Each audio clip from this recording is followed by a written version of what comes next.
Pero, ¿cuál será nuestro tema de hoy? ¿Cómo ser un padre emocionalmente inteligente? ¿Qué tema este? Porque habrá que hacer una disección, ¿no? Habrá que entender qué es la inteligencia emocional y cómo la aplico como papá. Pero para hablar de este tema está con nosotros de la casa la doctora Amy Soto. Es doctora en educación, psicopedagoga y terapeuta, autora de su nuevo libro, El arte de educar y criar a un niño distraído. Doctora Soto, siempre es un privilegio tenerla en este espacio. Tenga usted muy buenas noches. ¿Qué tal, Juan Carlos? Muchísimas gracias nuevamente por la invitación. Para mí es un gusto poderles acompañar y platicar de un tema tan interesante. Doctora, comencemos entendiendo el concepto de inteligencia emocional, ¿no? Hay personas que tienen una enorme inteligencia para resolver problemas, pero emocionalmente son bastante disfuncionales. ¿Qué entendemos por esa inteligencia emocional? Correcto.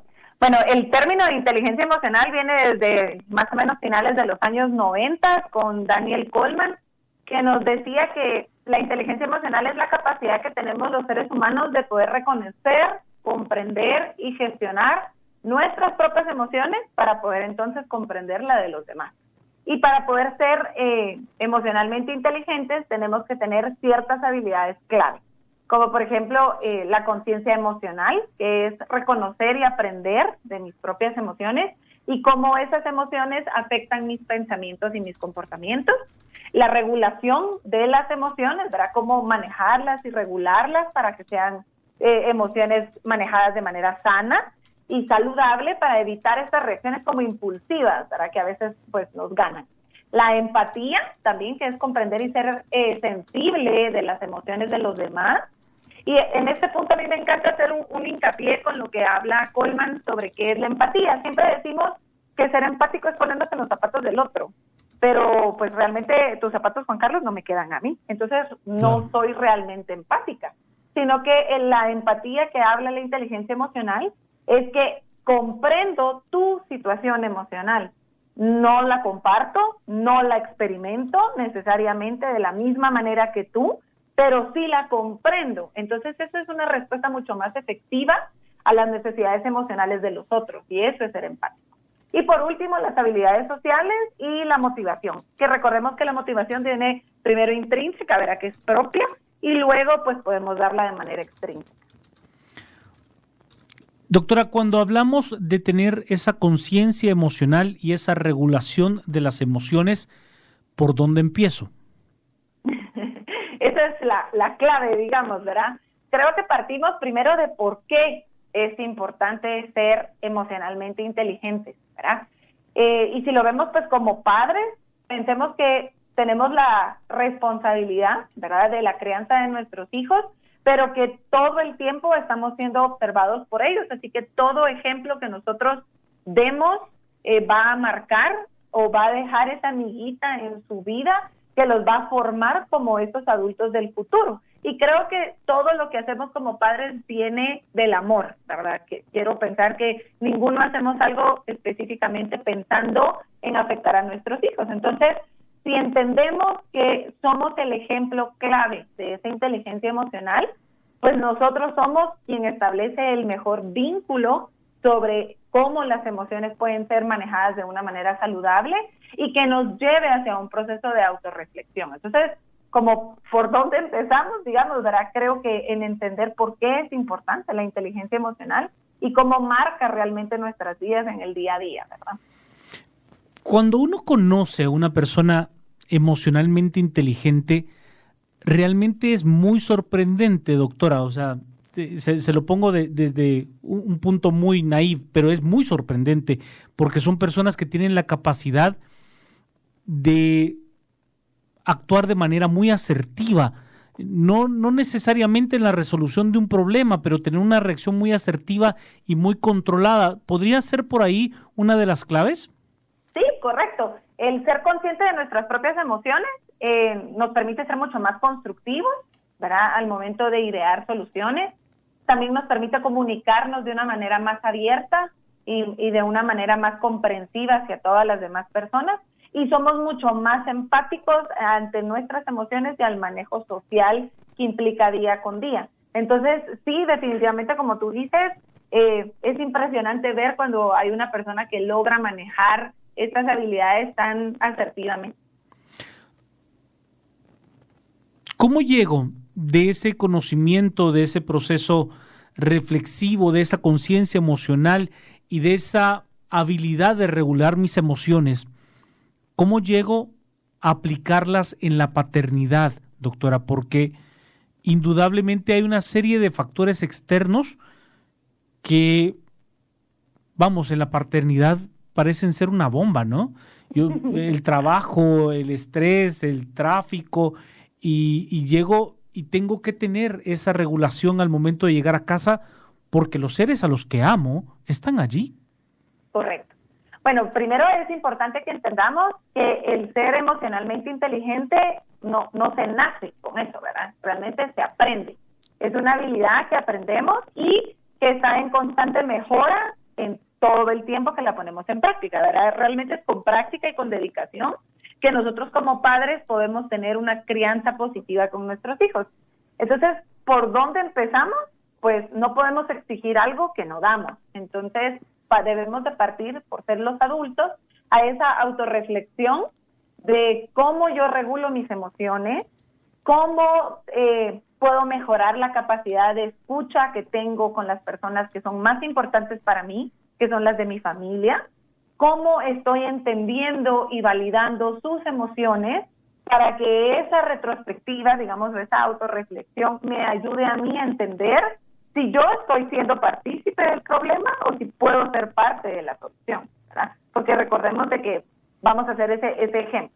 Y cuando nosotros pensamos en este desarrollo de la inteligencia emocional, creo que no caemos como papás en la noción que cuando nosotros damos el ejemplo de ser emocionalmente inteligentes, estamos ayudando a nuestros chicos a desarrollar una mayor autoestima. Eso es importante, no hay autoestima ni buena ni mala, solo es más seguros de sí mismos, entonces es una mayor autoestima.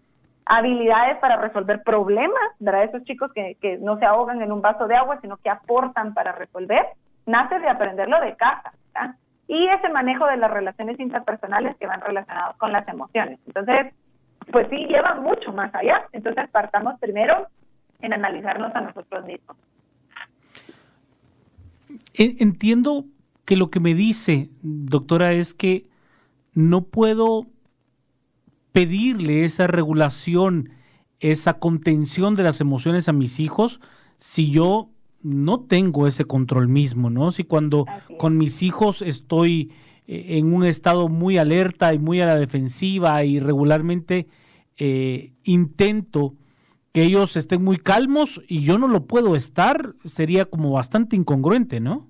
Así es. Verá, yo cuando trabajo estas asesorías con los papás, me dicen, ¿verdad? Es que me pone nerviosa y entonces vine y le grité. Bueno, ¿y qué le gritó? Que se calmara. Que se callara. Bueno, pero usted no está calmado y está gritando, entonces tampoco se va a callar el niño, ¿verdad? O sea, son como entender por qué estas reacciones impulsivas se replican, ¿verdad? Y tú tienes toda la razón. Quiera que no, nosotros como adultos tenemos situaciones estresantes que nos afectan día con día, pero somos el adulto que debe de tener el control.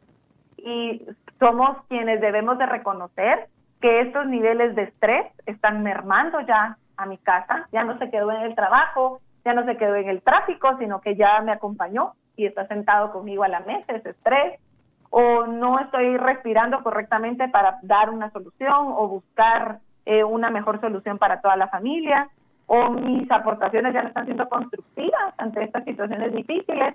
Entonces sí es válido, recordemos que pues, todos somos humanos y es válido ponerlo sobre la mesa y es de mucha madurez para nosotros como adultos entender que tal vez la crianza como la estoy llevando no es el camino correcto.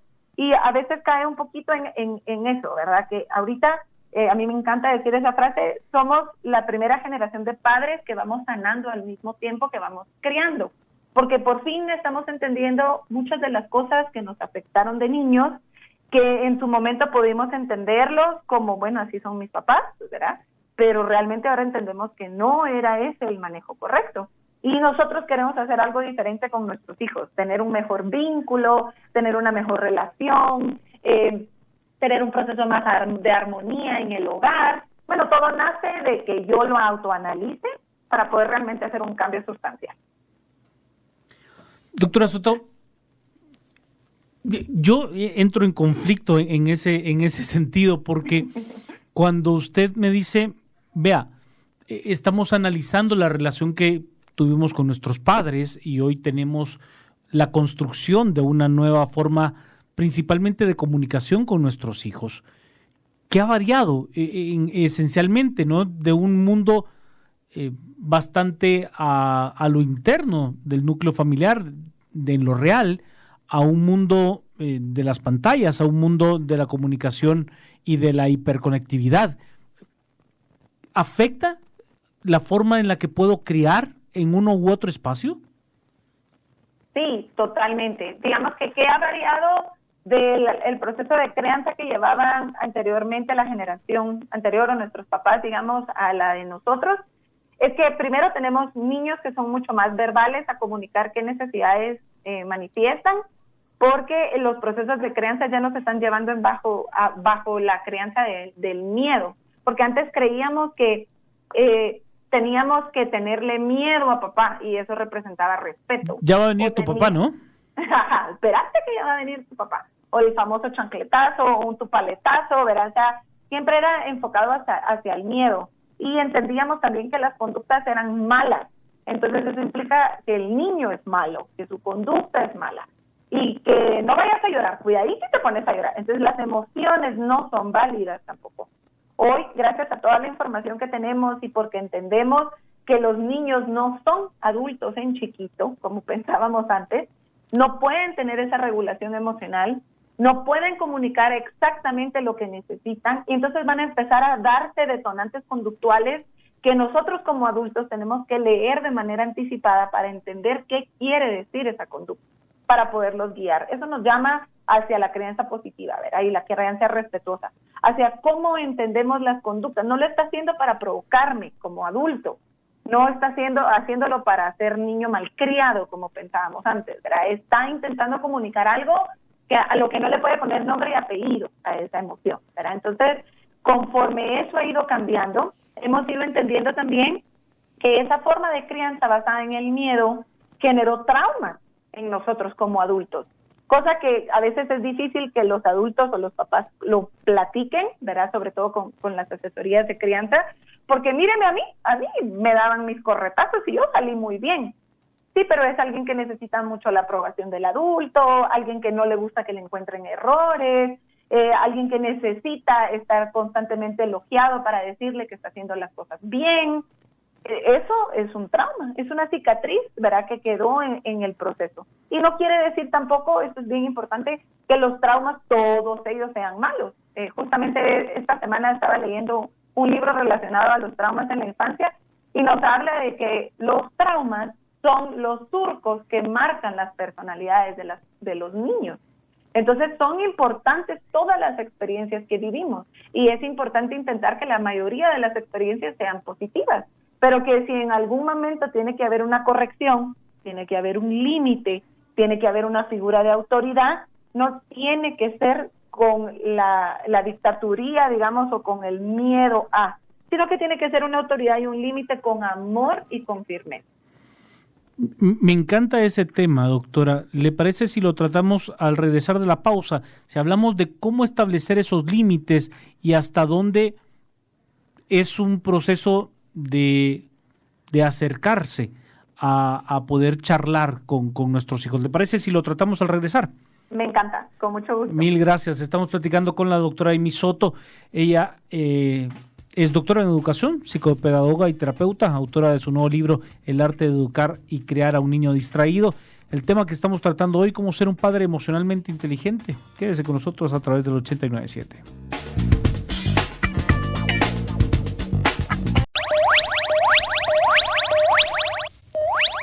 Emisoras Unidas.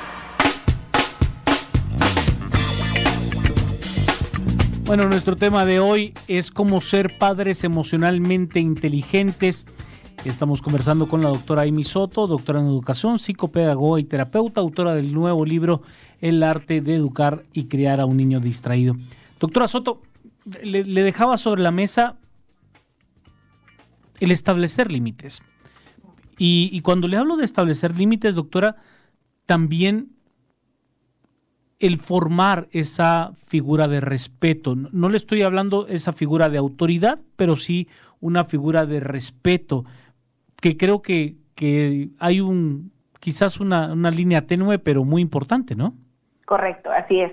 Es que tenemos la noción que cuando hablamos de autoridad nos imaginamos así como sargento que grita y un que dictador, genera, ¿no? Exacto, que genera temor y que tiemblan las personas alrededor. Y realmente no, ¿verdad?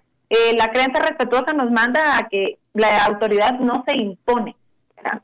La autoridad está enfocada en guiar y en enseñar. Entonces, si lo pensamos de esa manera, realmente es un equilibrio entre ser firmes y amables. No es ser firmes o amables, ni firmes pero amables. Es ambos, es un equilibrio, es firmes y amables. Entonces, si pensamos en relación a ese equilibrio, realmente los límites tienen que estar enfocados como una habilidad clave que nosotros como papás tenemos que trabajar y enfocándonos en qué hacer y cómo hacerlo. Esa es la clave. Porque tenemos que saber diferenciar en ese momento en que ese chiquito botó la leche y a mí me brinca el ojo porque yo estoy cansadísima del trabajo. ¿Qué hago?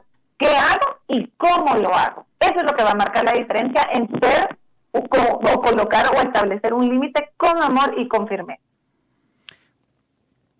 ¿Cuánto sí y cuánto no, doctora? Me refiero a cuán importante es tener la flexibilidad de poder,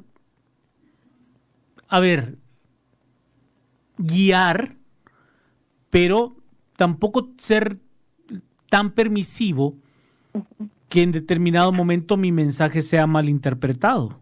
Correcto. Es que creo que tenemos también ese mito de que es mejor ser estricto que flojo, claro, o indulgente, ¿verdad?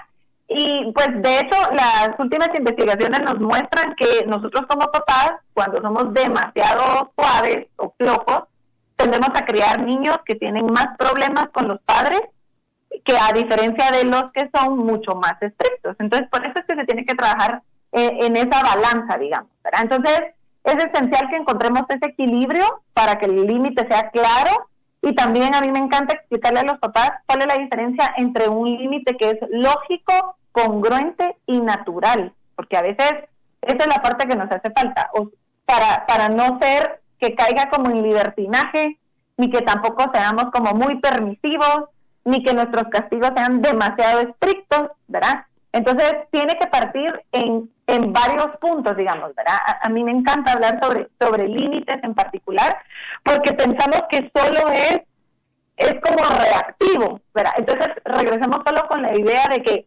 el cerebro de los niños es como una esponjita. Eso se llama neuroplasticidad. Entonces, va a ir siendo moldeado conforme las experiencias que va teniendo. Y regularmente cuando hay neuronas que se activan juntas, se mantienen conectadas juntas y cambian juntas. Entonces lo que nosotros tenemos que formar en nuestros hijos es que esté su cerebro de una manera receptiva y no que por detonantes conductuales sea reactivo, que eso es lo que pasa. El niño viene y bota la leche, no está siendo receptivo. ¿Qué va a venir la conducta siguiente? Va a ser reactiva. Y si nosotros como papás también somos reactivos, mira lo que botaste, qué barbaridad, son dos cerebros que están pensando a nivel reptiliano, es lo más básico del cerebro, ¿verdad? Y regularmente, no me lo vas a creer, pero cuando nosotros, o por qué lo definimos reptiliano, es porque, por ejemplo, las iguanas se comen a sus crías. Imagínate sentir que estás gritando a tal nivel que siente el pobre niño que te le dejas ir encima, ¿verdad? Que te lo vas a comer por lo reactiva que es tu respuesta. Entonces, ¿dónde está realmente el amor y la firmeza en ese límite? No es que yo le puse un límite, lo mandé para su cuarto sin cenar, pero ¿es lógico? ¿Se puede ir el niño sin cenar? No, porque se va a levantar más tarde diciendo que tiene hambre, entonces no es lógico. ¿Es congruente a lo que hizo? Botó la leche y lo mandé a su cuarto. ¿Es congruente? No, porque no ayudó a limpiar, porque no fue partícipe de ver cómo solucionar la situación. Entonces no es congruente.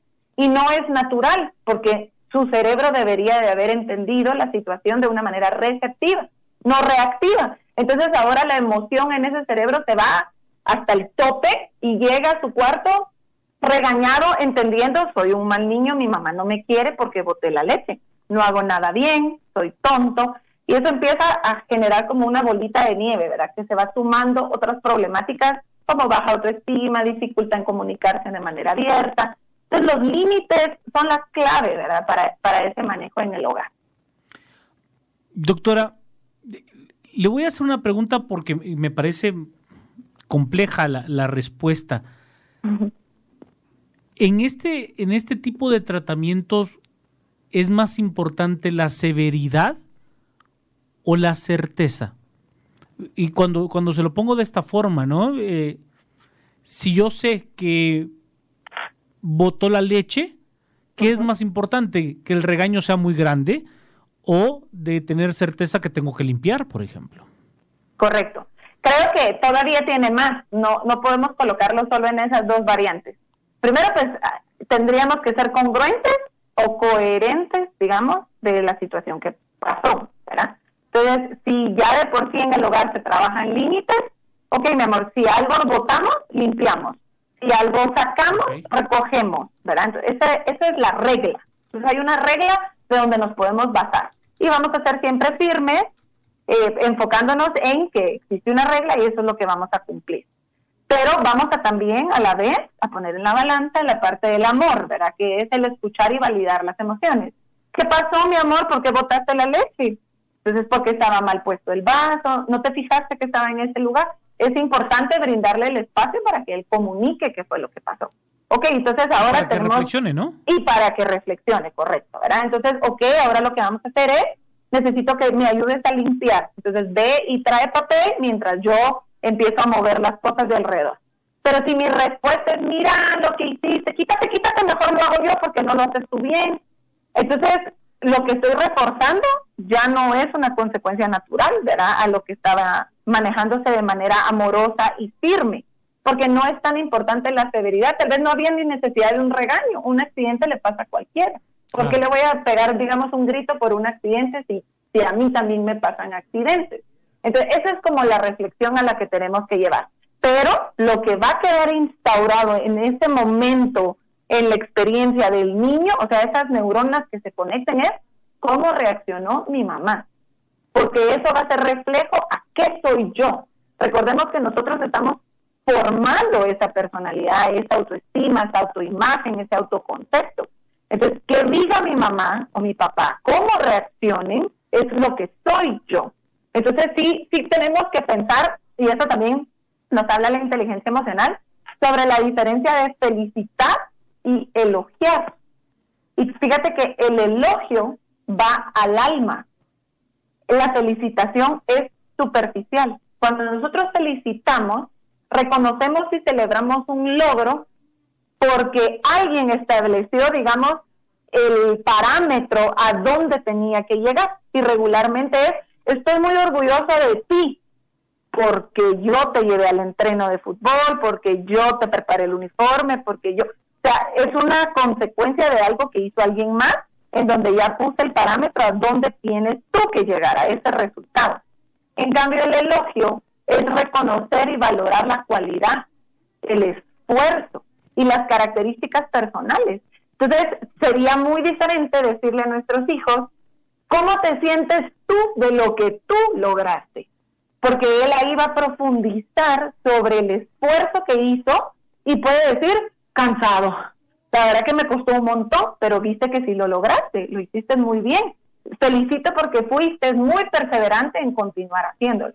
Imagínate qué cambio sería para el cerebro de nuestros hijos que botó la leche y que la respuesta fuera, ¿qué pasó? Es que estaba muy en la orilla.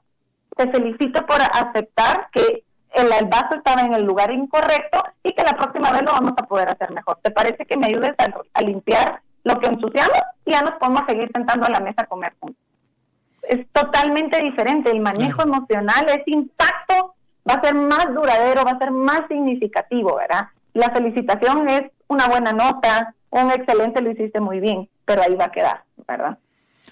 Doctora, ¿cuán importante es tener acuerdos previos como pareja, por ejemplo? Porque ese caso que planteábamos al inicio de, espérate, ya va a venir tu papá, es condenarlo a uno como papá a que usted va a ser siempre el logro y que usted es el que no está regulado y usted como papá es el que debe de siempre ser la cara fea de la situación. ¿Cuán importante es tener ya un acuerdo claro de no culpar, por ejemplo, a mi pareja? ¿No? Espérate, le voy a decir a tu mamá, ay, no le diga a mi mamá, ¿no? O sea, o espérate, ahí viene tu papá, porque tu papá sí te va a decir de todo. O sea, ¿cuán importante es, a ver, no buscar que el otro sea el logro, por ejemplo? Correcto. Bueno, para eso me va a tener que invitar para platicar en otra ocasión, porque usted sabe que sí será. Este tema es súper amplio, pero digamos que primero regresamos que me autorreflexiono a mí primero. ¿Por qué yo digo que le voy a decir a tu papá? O sea, ¿por qué utilizo esta como medida de disciplina? Porque he agotado todas las herramientas que yo tenía, entonces ¿fueron útiles las herramientas que yo tenía? ¿Fueron lógicas, congruentes y naturales como mamá? No, ¿verdad? Porque estoy utilizando o enviándole la responsabilidad a alguien más. Luego, realmente no estamos aprendiendo juntos sobre el proceso de la crianza, ¿verdad? Si ambos en el hogar vamos a trabajar enfocados en la disciplina positiva, no nos podemos desautorizar, ¿verdad? No tenemos que tener como acuerdos aparte con nuestros hijos. Yo te digo que sí, pero no le vayas a decir a tu mamá, ¿verdad? Claro. Ese tipo como de negociaciones fuera pues generan ese descontrol dentro de las reglas que deben de existir. Entonces, lo más fácil realmente para primera pincelada es establecer las reglas de manera general, en donde valdría la pena que todos nos sentemos y bueno, como vamos a reorganizar la situación de la disciplina en la casa, a mí me molesta esto que tú pasa con el niño y a mí me molesta que cuando tú venís del trabajo no haces eso. Entonces pongamos reglas sobre eso y cada regla va a tener hacia el elogio y hacia la consecuencia y van a estar claras. Y cuando ya los adultos, de manera respetuosa, ¿verdad? Porque debe ser un respeto mutuo, han llegado al común acuerdo de cómo se van a comprometer ellos, es que yo no te voy a decir que ya estoy cansada, ya no le quería gritar al niño y por eso mejor esperé que tú vinieras, sino que yo ya manejé todos estos, ahora necesito que me apoyes o necesito contarte qué fue lo que pasó hoy para por si mañana pasa. O sea, hay un plan disciplinario como pareja de cómo lo vamos a abordar. El caso más común de cuando la disciplina no funciona en el hogar es que los padres no tienen esa comunicación. Si nosotros como pareja no nos comunicamos, el niño no sabe a quién va a seguir, ¿verdad? Porque los dos representan una figura de autoridad. Regularmente pasan más tiempo con mamá, por ejemplo, o que con papá, porque papi sale más a trabajar, o ambos salen a trabajar y se quedan en la casa con otra persona. Entonces, la figura de autoridad no es la constante todo el tiempo. Entonces, si hay un plan que es comunicado de manera correcta, en donde sabemos qué atenernos, esté mamá o no esté papá, hay un plan de trabajo, pues entonces sí podemos ser mucho más comprensivos y podemos mostrarnos como un frente unido, ¿verdad? Porque esa es la clave, como equipo. Aunque hayan padres en proceso de separación o que no vivan juntos, primero somos padres. Pareja tal vez ya no somos, pero padres primero. Y es nuestra responsabilidad ese manejo de amor y de disciplina en el hogar, que aunque tal vez ya no esté fortaleciendo nuestra relación de pareja, sí nuestra relación como padres. Y tenemos que crear ese ambiente predecible y seguro. Entre más predecible, da mayor seguridad a nuestros hijos y eso va desarrollando ese desempeño integral en la parte emocional, social, conductual y cognitiva. Doctora, ¿le parece si después de la pausa sacamos en limpio lo que hemos charlado, damos las recomendaciones finales, enumeramos las cosas que hemos platicado en esta noche? ¿Le parece? Me encanta, tengo consejos que darle a esos padres. Perfecto, vamos a la pausa, estamos platicando de cómo ser unos padres emocionalmente inteligentes. Estamos conversando con la doctora Amy Soto, doctora en educación, psicopedagoga y terapeuta, autora de su nuevo libro, El arte de educar y crear a un niño distraído. Pausa, ya regresamos.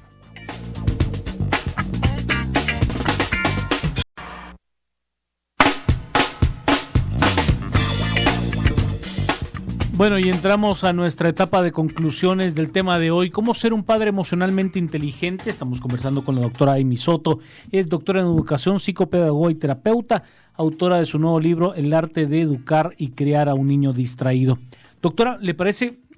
Tenemos 8 minutos y ¿le parece si usamos esos 8 minutos para poder dar las conclusiones de lo que hemos platicado esta noche? Me encanta. ¿Qué te parece si lo reducimos a 5 consejos clave para que los papás puedan empezar desde hoy a ser emocionalmente inteligentes? Me parece ideal. Yo le doy como todas las noches, mis anotaciones de la inteligencia emocional, la conciencia emocional, la regulación de mis emociones, la empatía y las habilidades sociales como puntos de partida, ¿no? Me encanta, correcto. Bueno, entonces, para primer consejo, pues sería la práctica de la autoconciencia, para que nosotros nos conozcamos a nosotros mismos primero y sobre todo saber qué situaciones detonan primero en mí de las conductas de mis hijos para poderlas analizar y poder de manera anticipada saberlas manejar. Practicar ese modelaje del comportamiento que nosotros deseamos ver, manejar nuestras emociones de una manera calmada, demostrar la manera en que resolvemos el conflicto con respeto y con calma, sobre todo enseñándole con nombre y apellido la emoción. Estoy frustrado y voy a respirar profundamente para calmarme. Eso les enseña a los niños a cómo comunicarlo, que sería el siguiente consejo, que la comunicación en el hogar sea de una manera abierta y activa, pero que también nosotros escuchemos activamente. Cuando nuestros hijos quieren contarnos algo, quieren hablar con nosotros, por favor, bajemos el dispositivo, bajémonos a su altura, mantengamos contacto visual, repitamos lo que ellos van diciendo para ir entendiendo y validando sus sentimientos y no hagamos de menos ninguna emoción, porque para nuestros niños todas las situaciones que están pasando son importantes. Aunque para nosotros no lo parezca, por favor manejámoslo de la mejor forma posible. Eso nos lleva entonces a responder en lugar de reaccionar, que ya platicamos en relación al cerebro. Y por último, trabajar pues esa autoridad y límites, pero siempre con amor y con firmeza. Yo quisiera reforzar un mensaje, doctora Soto, y es ese tema de tener plena conciencia de que habrán situaciones que se repitan y que son detonantes de algo malo en mí. No le digo en mi hijo, algo malo en mí. Si mi hija comienza a sollozar por algo que yo creo que no tiene ningún valor, realmente me altero. Y por lo tanto, en determinado momento estoy quitando de validez a su emoción, pero si tengo conciencia plena de que eso me altera, debería de ir buscando un método alterno de solución, ¿no? Correcto, pues entraría primero la práctica de la autorregulación, tú, ¿verdad? Primero correcto. Como adulto, evitar explosiones emocionales en frente de nuestros hijos, es válido. Mi amor, ahorita estoy molesto, me voy a hacer a un lado para calmarme y poder dar una mejor respuesta porque ahorita estoy frustrado o estoy molesto. Se vale, ¿verdad? Para también enseñarles esta estrategia a nuestros chicos. Y luego, pues, recordar, como les decía, que los niños no son adultos, ¿verdad? En chiquitos, claro. Sino que nosotros como adultos, y como papás, pues tenemos que ser pacientes y compasivos, ¿verdad? Tenemos que entender que nuestros niños están aprendiendo a manejar sus emociones y que si ese manejo no se está dando correctamente, pues será que yo como papá estoy brindando los espacios para que esas emociones tengan validez, para que ellos los comuniquen, estoy brindando las estrategias para escucharlo, para guiarlo a que el proceso del aprendizaje de esas conductas o de esas emociones, o estoy únicamente castigando el error, limitando las oportunidades de enseñanza y no estoy siendo compasivo con los momentos en donde él está aprendiendo a manejar la emoción, ¿verdad? Entonces, esa autorreflexión es la clave y, por supuesto, la comunicación abierta en la pareja. ¿Cuán importante es la escucha activa, doctora? Ay, sí, totalmente. Es muy importante la comunicación activa y espacios abiertos, porque a veces nosotros decimos como, es que yo sí escucho a mis hijos y él a mí me habla, me cuenta sus cosas, pero si cuando me cuentan las cosas me alarmo, ¿verdad?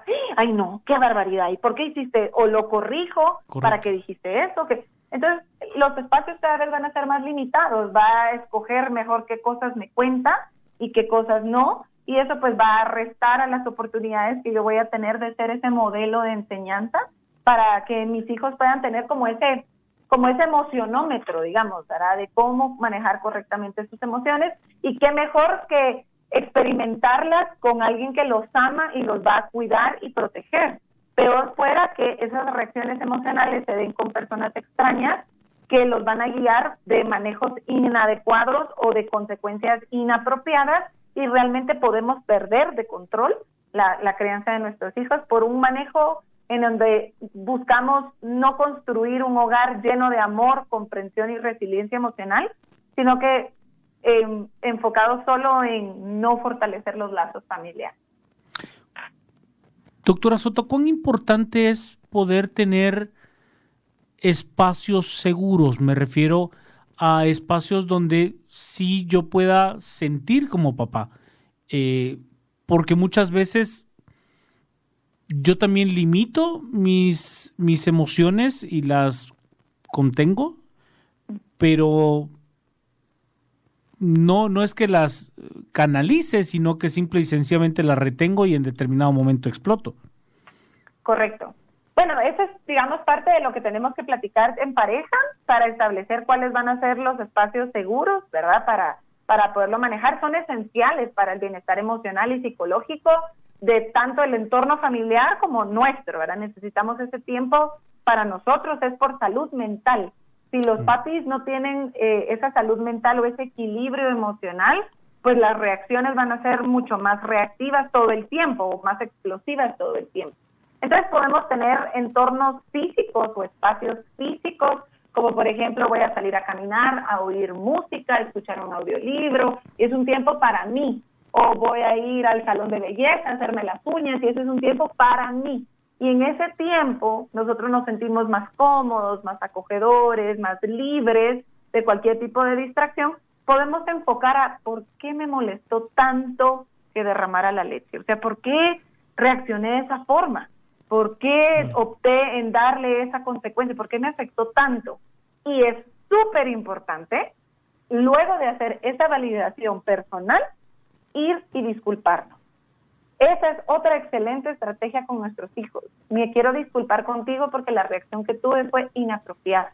No tuve que haberlo manejado así, no tuve que haber explotado. Lo que dije fue hiriente y quiero saber si te lastimé porque vengo a disculparme porque no fue la manera correcta, ¿verdad? Es muy importante que dentro de esa comunicación abierta y respetuosa con nuestros hijos exista la disculpa, porque es enseñarles que el adulto también se equivoca, que el adulto también aprende y que ellos son válidos, que todas sus emociones son importantes y que lo que ellos representan en el hogar es el ancla que une el lazo familiar. Entonces es importante manejarlo de esa manera.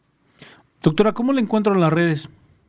Me pueden encontrar como Amy.sotog, se escribe EIMY.sotog, para poderles apoyar siempre pues en los consejos de crianza de los padres y también para la adquisición de mi libro y algunos otros talleritos que estamos trabajando. Doctora, se lo agradezco siempre, ¿eh? Le deseo una linda noche, mil gracias. Gracias, Juan Carlos, a ti por la invitación, hasta la próxima. Muchísimas gracias. Pausa, don Víctor, ya regresamos, estamos en tiempo real.